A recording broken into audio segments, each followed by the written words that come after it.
Hello, my name is James Cole. This is the portfolio demonstration video for CS361. The application I've created is called the Sticky Note application. It can be seen in the left side window of my screen. It's running on a local server at the moment. Okay, to demonstrate the functionality of this application, I'm going to reload the website. And to create a sticky note, we can drag and drop the sticky note icon onto the sticky board. We see we've created a sticky note. We can move the sticky note around just by dragging and dropping it. And then we can edit the sticky note by double clicking it. And let's say we'll type in do the dishes. We can change a color to the sticky note. We can click save sticky note. We see the changes saved there. So the sticky notes cannot be placed out of bounds. Sticky notes cannot be placed behind the side or top bars or down below.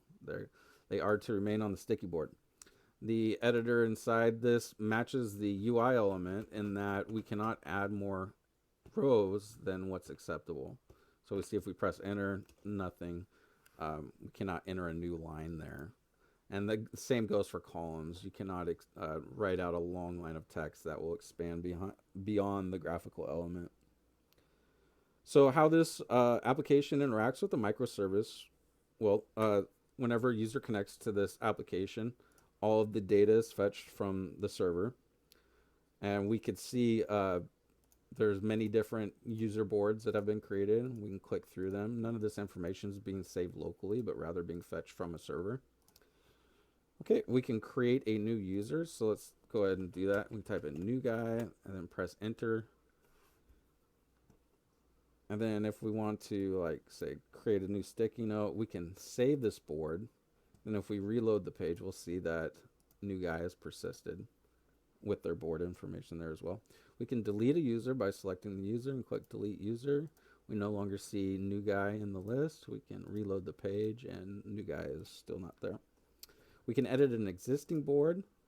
So we'll use Thomas's.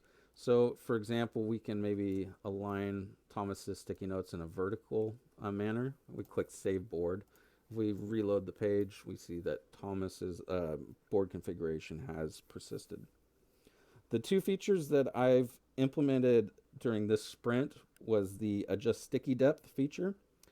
And to demonstrate that, let's go ahead and click on Stacy's board. And so sticky notes can overlap each other, as you can see there. The way this works is the last sticky note that has been touched is on top. So we see the current z-index of all these sticky notes. We can change that by selecting other sticky notes, and we can see the opposite alignment there. New sticky notes are always placed on top of old sticky notes. Deleting a sticky note does not change the order of the other sticky notes, the depth order, rather. So if we delete the blue, we see that green's still above yellow. The definition of done for this feature is that all sticky notes appear above each other in the order intended by the user. So I wanted the green to be above the yellow, and that's what actually happens. If I wanted the yellow to be above the green, I can obviously click on the yellow and it will be above the green. The next feature that I implemented is the save sticky depth feature. So let's go ahead and make this note red for demonstration.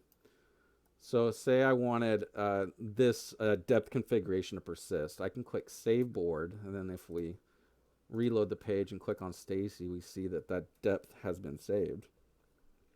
The definition of done for this feature is the sticky note depths persist to the last save configuration between sessions, and that's exactly what we've seen done here. Concerning the cognitive style heuristics, number one, the benefits of using new and existing features. Well, the app is meant as a tool to enhance one's life. So if we click on the user James, we see lots of memos created, and ideally this is meant to be used as a tool. So therefore, it's beneficial. The cost, number two, the cost of using new and existing features. Well, to be frank, there's a low amount of features. They're easy to learn, so there's very little cost involved. Heuristic number three, let people gather as much information as they want, no more than they want. Well, a user doesn't need to make a profile. They can just start playing around with this application. They don't even need to edit a sticky. If they wanted to, they could just make a smiley face.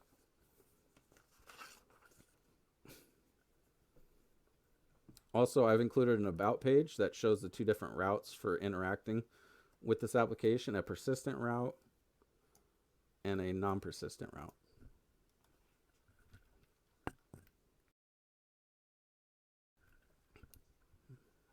Heuristic number 4, keep familiar features available.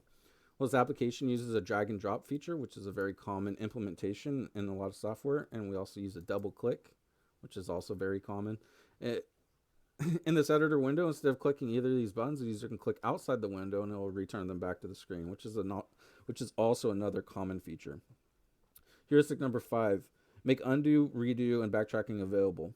So if we wanted to, let's say we go to the James board, let's say we move the sticky note over here. If we don't save the board, then that information is not going to persist, or that change is not going to persist. Also, if we go to edit a sticky note and we delete the sticky note, if we don't want to save it, we can click close, so that undoes any changes. Alternatively, we can click outside the editor window and no changes have been saved. Heuristic 6, provide explicit path through the task. So there's 2 routes, as we demonstrated previously. You can just play around and make your own sticky notes without saving anything, or you can select a user or create a user, make your own sticky board, and then save that board. So there's 2 different routes a person can go through. And once again, this about page details the few steps that are involved in each of these different routes through the application.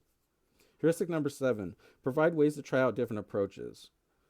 So just like I was mentioning earlier, a user can go through a non-persistent route or a persistent route. So there's 2 different ways to really go about using this application. Heuristic number 8, encourage tinkerers to tinker mindfully. So there's no restrictions to using this application. Actually, the only restriction in this application is this editor window. And in order to get to that editor window, a user has to create a sticky note. That's the only restriction. Anything else, you can do whatever. So showing a quality attribute about this application, I really wanted this application to be as simple as possible. There's really just 3 areas of this application. There's the top bar, the user bar, the left sidebar, and then the sticky board area. There's no walls of text in my application. There's no convoluted UI elements. Everything's intuitive. Drag and drop, double click. Everything's simple, and hopefully that's what I've accomplished here. Going through my JavaScript code on the right-hand side, you see here we've got our load data request.